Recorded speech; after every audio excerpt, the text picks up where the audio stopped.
Nikolayev ham Odessa ham Rossiyaga o'tadi vaqt o'tib. Urush davom etsa. Bu meni fikrim vaqtimiz bo'lmasligi mumkin. Abduvali aka, biz bandamiz-ku, 2099-yilgacha yasholmaymiz bizlar. Ukrainaning faqatgina 1% yerini Rossiya egalladi. Qo'shimcha 3 yilda, ana 3 yilda. 22-yil oktyabr oyidan. Ya'ni Baksiyorsiz, Rossiyani ham baksiyorga o'xshatadigan bo'lsa 50 ta davlatga bas kelyapti. Mana sizga 50 ta odam chiqsa, siz ham yiqilasiz-ku. Flagman Moskva bilan birga yana 30 ta kemani Ukraina cho'ktirib yubordi. Rossiya o'zi Ukrainani Qora dengizdan uzib qo'yish salohiyatiga egami degan bir savolni ham qo'shimcha qildim. Kimda fikrlar bor? Abduvali aka, Qora dengiz bo'yicha siz bilan ko'p gaplashganmiz. Albatta. Siz mutaxassis.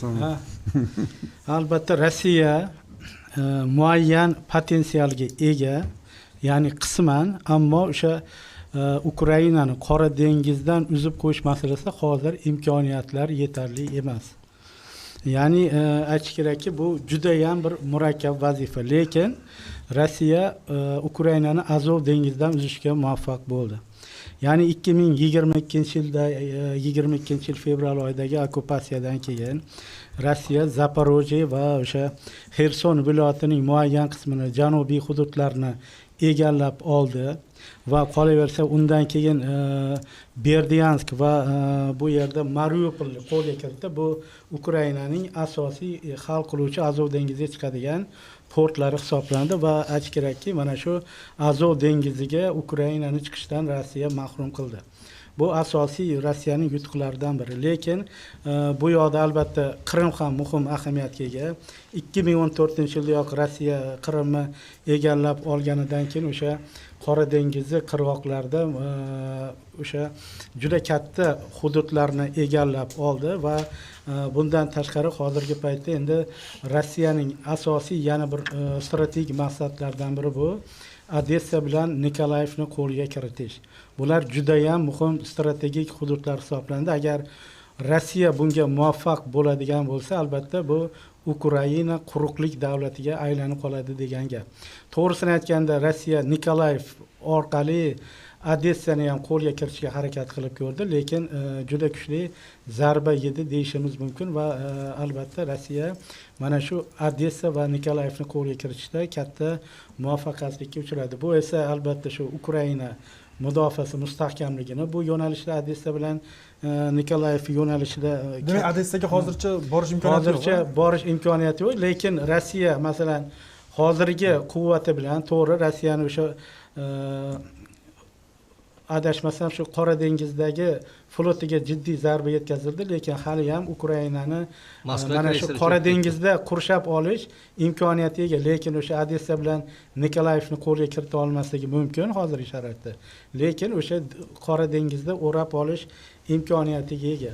Bundan tashqari shu Odessa bilan Nikolayevni olishga o'sha suvdagi to'siqlar, masalan Janubiy Buk hududi bor. Mana shu hudud orqali ham kirish imkoniyati Rossiyada cheklangan. Xullas, Rossiya dengiz blokadasini amalga oshirishi mumkin, lekin menimcha hozir shu Odessa bilan Nikolayevni qo'lga kiritish imkoniyatiga ega emas va bu Ukraina uchun ham muhim strategik nuqtalar. Ukrainaning dengiz orqali amalga oshiradigan eksporti va importi aynan shu Odessa va Nikolayev orqali amalga oshirilyapti. Shuning uchun Ukrainani ham taslim bo'lishi hozir juda ham qiyin masala bu. Endi bu tarafdan ham Shotaga bular hech qanday blokada amalga oshirish qudrati yo'q. Rossiyaning agar amalga oshirish qudrati bo'lganda uni amalga oshirgan bo'lar edi. Demak, mana urush boshlangandan beri Flagman Moskva bilan birga yana 30 ta kemani Ukraina cho'ktirib yubordi. Bu blokadani nima uchun amalga oshirish imkoniyati yo'q? Ukrainalarda qurol bor, dron qurol, Magura degan. Va shu Magura argumenti Rossiyaning Qora dengiz flotini nafaqat Novorossiyskdagi o'zining haligi bazasiga, hattoki u bu sobiq Gruziyaning bir tarkibiy qismi bo'lgan Gagraga qochib ketishgacha olib bordi. Bugun mana shu Qora dengiz flotining qoldiqlari umuman Ukrainalarning dronlari, mana Maguralar yeta olmasligi uchun shu Abxaziyadagi portgacha qochib bordi va mana shu Qora dengiz Qrim yarim oroli atrofiga yaqinlashib shu uning g'arbiy qismiga o'tgan har qanday Rossiyaning harbiy kemasi maguralar tomonidan cho'ktirib yuborilyapti. Mana demak 30 dan ortiq kema, shu jumladan flagman Moskva ham cho'ktirib yuborildi va ayni mana shu mantiq bo'yicha Rossiya blokada qilolmaganligi uchun Odessadan chiqqan hamma yuk transportlari bemalol mana Qora dengizdan suzib o'tib, mana Bosfor va Dardanellarga borib, Jahon okeaniga chiqib ketyapti. Ikkinchi yo'li. Agar dengiz yo'li bilan blokada qilib yopolmasa, ikkinchi yo'l bu quruqlik orqali armiya bilan bosib borish kerak. Bu nima bo'yicha ham demak mutlaqo ilojsiz. Bugungi kunda mana shu Rossiya armiyasi mobilizatsiya e'lon qilmayapti, e'lon qila olmaydi ham, chunki u juda katta ichki muammolarni keltirib chiqarishi mumkin. Umuman olganda bu g'alayonga olib kelishi mumkin. Hozirgi imkoniyatlari, hozirgi harbiy texnikaning ahvoli, kritik qurollarning yetishmayotganligi Rossiyaning bugun nafaqat Qora dengizga borish, nafaqat Odessaga borish, hattoki mana shu 20% qolayotgan Donbass viloyatini bosib olishni ham shubha ostiga olyapti. Mana shu mutaxassislarning shu ikkita institut, Shvetsiyadagi va Amerikadagi harbiy institutlar hisoblab chiqib aytayaptiki, buni amalga oshirish mumkin hozirgi temp bo'yicha 28-yilning oxirigacha. Agar u 28-yilning oxirigacha Donbassning shu kichkinagina bir hududini, ikkita tumanni bosib oladigan bo'lsa, Odessaga u 2099-yilda yetib borishi mumkin, agar yetib borilsa. Endi bu tarafda amalga ruxsat bersangiz, nima? Hozir yana bir marta aytaman, hamma o'zini fikrini asoslangan yo asoslanmagan fikrlarni aytish mumkin. Agarda baholi qudrat hozir urush to'xtatish haqida bitim imzolansa, yaxshimi yomonmi urush to'xtat. Bu juda ham katta va yaxshi narsa. Lekin agar bu urush to'xtatilmaydigan bo'lsa, asosan Yevropani aybi bilan urush to'xtatilmasa, Rossiya o'z aytganidek birinchi maqsadidagi qo'yilgandek Nikolayev va Odessaga hujum qilib, uni olmaguncha to'xtamaydi. Unga quruqlikdan Qrimga katta yo'l kerak. Mana shuning uchun u yoqda baribir oladi. Agarda urush to'xtasa, hozir to'xtash haqida bitim qilinsa, hozirgi reja bilan urushni to'xtatishadi, haligi Donbass bilan. Agar to'xtamaydigan bo'lsa, eslab qo'yaylik mana shuni.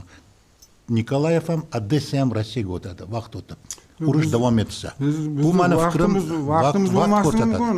Abduvali aka, biz bandamiz-ku, 2099-yilgacha yasholmaymiz bizlar.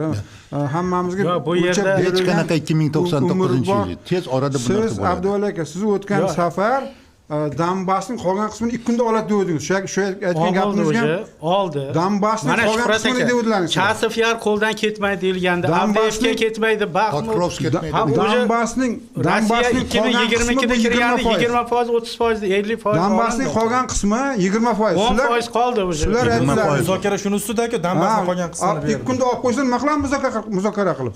Donbassning qolgan qismini dedilar. Qolgan qismi deyilgan yo'q. 2 kunda oladi dedilar. Pokrovsk deyildi. Men aytdim, diqqat. Mana shuni eslab qolinglar tomoshabinlar. Mana bu tomon Donbassning qolgan qismini 2 kunda oladi deb Anvar aka aytdi. Zapsi qo'yilgan hech qachon aytmagan. Qayerda yozilgan bo'lsa ayt toping. 2 kunda oladi deb nima qachon aytgan? Hech qachon u narsa demagan. Tomoshabinlardan iltimos qilamiz. Degan narsani bekor gapni gapirmang, nima qilasiz o'ylab topib gapirasiz. Siz o'zingiz ham bugun vaqt topib o'ylab topib gapirasiz. Mana oldingi unaqa demagan bu. Mavzuga qaytadigan bo'lsak, Rossiyani potensial imkoniyati bor blokada qilishi, lekin xalqaro don kelishuvlari imzolagan BMT bilan, Turkiya bilan va boshqa davlatlar bilan, chunki Rossiya Odessa yaqinida hujumga o'tganda qanchalik reaksiya bo'lgan, xalqaro reaksiya. Rossiyani potensiali, kuch-qudrati bor, faqat shu xalqaro huquq nuqtai nazaridan. Lekin men aytyapmanki, bosib ola olmasligi mumkin. Ukrainada ham Neptun raketalar bor, Harpun. Butun Yevropa ittifoqi emas, NATO davlatlari bir yilda ishlab chiqaradigan qurolni Rossiyani bitta o'zi 3 oyda ishlab chiqaradi. Bu isbotlangan narsa. Qora dengiz bo'yida salohiyati qanaqa unda kemalari, uni borki, nima kerakli. Nega kulasiz? Asosingiz bormi kulishga? Kulishga qanaqa asosingiz bor? Asoslangan narsani aytyapman. 5,5 million snaryad bergan Rossiyaga. 10 million bermaydimi? Nima bo'pti? Rossiyada shuni imkoniyati bor. Rossiyaning asosiy qismi Shimoliy Koreyaning snaryadlari. xuddi shunday dron mana bu- Eronning bu dronlari, Rossiya- Shimoliy Koreyaning o'zining Shimoliy Koreya qo'shinlari hozir endi Ukraina hududiga NATOning rahbari tarixiy Ukraina hududiga aytayotgan gap hujum bu. uyushtirdi o'tgan hafta. Va qani birorta bir NATO davlatining haqiqiy real armiyasi Ukraina tarafdan turib Rossiyaga qarshi kurashadigan yo'q-ku. Rossiyaning kuchi yetmaganligidan Shimoliy Koreyaning askarlari kelib qurol yaroq Rossiya tomoniga berayotgan urushyapti ekanmi? hozir. Shuncha qurol yaroq beryapti. Shu kammi? Kammi shu? Yo, Anvar aka siz aytyapsizki, NATO davlatlari birgalikda, demak, uni ichiga mana 30 ga yaqin davlat kiradi, jumladan 50 Amerika. ga yaqin. Yo'q, 30 ta NATOning a'zosi 31 ta davlat. Ha, yo'q, NATO a'zosi emas, bu butun dunyodagi yordam berayotgan Xo'p, davlatlar. mayli. Siz aytyapsizki, NATO davlatlari ishlab chiqaradigan qurolni Ha. Rossiya, bular 1 yilda chiqaradigan, Rossiya 3 3 oyda oyda ishlab deyapsiz. chiqaradi. Oy, Bu endi Rütten'ni gapi. Bu to'g'ri. To'g'ri. Lekin 2 yil oldingi gap bo'yicha to'g'ri. Yo'q, bugungi kunni Mana gapi. shu yil Endi boshidan qarang, beri unda Hozir esa qurol Anvarga yaroq savol ishlab paydo chiqarish bo'ladi. yana nima? Anvarga yil savol boshidan paydo beri bo'ladi. Yevroittifoqning umumiy potensiali Rossiyanikidan oshib ketdi. Yil boshidan beri. Xo'p, 2005 Anvar aka, unda savol paydo bo'ladi. Qarang. Qoching ko'ring. Keyingi 2 yilda Ukrainaning faqatgina 1% yerini Rossiya egalladi. Uch Qo'shimcha yilda, 3 yilda, ana 3 yilda. 22-yil Xo'p, oktyabr oyidan ya'ni bu mana birinchi, demak, bostirib kirgan paytda katta sarhadlarga kirib oldi, bir necha oyning ichida. O'sha yerda o'rnashib oldi Rossiya. Mana bu Amerika tomonidan 2 marta Nima Ukrainaga kerak bor? Menga shu narsani Yo'q, uni yaxshi bilasiz. Bir necha marta. Birinchi 28% olganida, keyin qaytishdi 20% ga tushdi bu narsa. Savol paydo bo'ladi. Nima Hozir uchun? lekin 25-yilda olinayotgan hududlar oktyabrga qaraganda noyabrda, avgustga qaraganda oktyabrda, oktyabrga qaraganda sentyabrda Oyma oy ortib boryapti demoqsiz. tezlashib boryapti Rossiyaning hujumlari. Endi butun front chizig'i bo'yicha. Lekin umumiy dinamika ma'lumki 1% dan oshgani yo'q 3 yilda, baribir. 3 yilda. 3 yilda 1%. 3 yilda. Abdulla aka, aynan mana shu Odessa masalasi bo'yicha hozir avvalgi bir suhbatimizdagi masala yodimga tushib qoldi. Rossiya uchun hali ham aktualmi Odessa, umuman Ukrainani Qora dengizdan uzish? Albatta aktual. Albatta aktual. Juda ham qo'rqinchli. Uni o'zi Rossiyaning asosiy orzusi bu. maqsadi shuki, asosiy maqsadlardan. Rossiyaning orzusi, lekin buni amalga oshira olmaydi, oshira olmadi aniqrog'i. Hozircha Hattoki qiyinroq bo'lib turibdi. Qrimni anneksiya qilganidan keyin Rossiyaning ichkaridan insider ma'lumotlar chiqqan 2015-2016-yillar. Hali urush boshlanishiga ancha qoldi. Rossiyaning tafakkuridagi, Putinning stol ustidagi karta butun Ukrainaning dengizga chiqish yo'lini to'liq uzib olish edi. Pridnestroviyagacha borish o'zi. Xuddi shunday. Pridnestroviyani ham kerak bo'lsa, o'sha Moldovaning ma'lum qismini o'ziga qo'shib olish edi. O'zi savolning markaziy nuqtasi ham shu edi. Qora dengizdan uzib qo'ya oladimi degan masala edi Ukraina. Shunday. Ya'ni Rossiyaning orzusi bu, lekin bu narsani bugun Rossiya qila olmaydi. Chunki agar Rossiya hozir bu narsani qilmaydi ham, chunki uni rejalarida o'zgarishlar bo'ldi. Bu haqda aytdim, mana bu o'zgarishlar bo'lishining sababi qo'ldan kelmasligida aslida. Hozircha Majbur yo'q. Endi Agarda- Putin kecha bayonot berayotdi-ku, agar hujum davom etsa, Rossiyaning soya flotiga kerakli chora ko'riladi. Ya'ni Biz blokada qilinadi. Odessa Qora va dengizda Nikolay porti. Ukrainani umuman kiritmay Qanday qo'yamiz. kuchlar bilan blokada qiladi? Nimaga Shuhratga hali kemalari bor, hali. Mayli shu 30 ta, bitta 30 ta bilan cheklanmaydi. Qanday Sevastopolning g'arbiy tomoniga o'tgan Rossiya harbiy kemasi Yo, Ukraina- bir sutkada cho'ktiriladi. Yo'q, mana u narsani Ukrainani o'zi ham qilmaydi, chunki keyingi oxirgi 3 ta hujumdan bittasini Ukraina tan oldi, ikkitasini tan olmadi. Sababi Turkiya. Turkiya Ukrainaga Yo'q, yordam beryapti. ikkalasini ham tan oldi bu. Yo'q, faqat Ikkalasini ham bittasini tan oldi Anvar aka. Qolgan ikkalasini tan bir ololmadi. paytda o'zida bo'lgan ikkalasi ham Endi- ikkala Endi unga hujum ham bir munosabat paytda rasman bo'ldi. bildirgani yo'q u Anvar aka. Bu yerda Rahmat. gap borda. Mana Anvar aka Putin unday aytdi, Putin unday dedi. Putin nima desa bo'lavermaydi, bilib qo'ying shuni.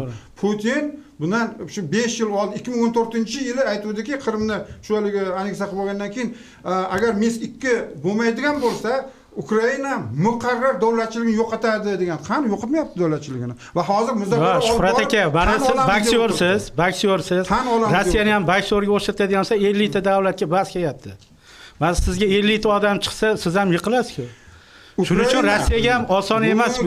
126 davlatni urushyapti. Chunki Rossiya armiyasi tarafida 126 davlatdan vakillar bor. Ukraina armiyasida ham bor.